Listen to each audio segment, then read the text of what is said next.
प्यारे बच्चों, आज आप लोग भौतिक विज्ञान के प्रकाश ऊर्जा का कार्यपत्रक है, उसमें दिए गए सभी प्रश्नों को हल करेंगे। प्रश्न नंबर 1, बहुविकल्पी प्रश्न। किसी पॉलिश सतह की ओर गमन करने वाली प्रकाश की किरण कहलाती है आपतित किरण। प्रश्न नंबर 2, परिदर्शी में प्रयुक्त दर्पण है समतल दर्पण।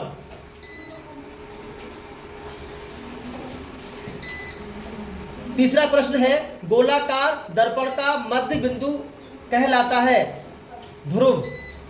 प्रश्न नंबर 2, रिक्त स्थानों की पूर्ति करें। ए, समतल दर्पण में प्रतिबिंब उतना ही रिक्त स्थान होता है जितना रिक्त स्थान उसके सामने होती है।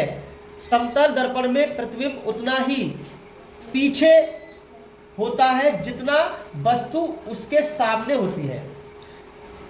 बी, वह प्रतिबिंब जिसे केवल दर्पण में देखा जा सकता है लेकिन पर्दे पर प्राप्त नहीं किया जा सकता रिक्त स्थान कहलाता है।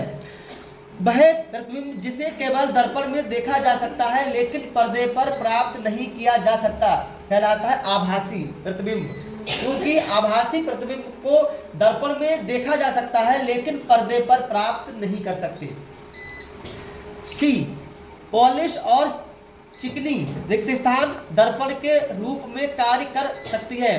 पॉलिश और चिकनी वक्र पृष्ठ दर्पण के रूप में कार्य कर सकती है। प्रश्न नंबर 3, बताइए कि निम्नलिखित कथन सत्य है या असत्य है।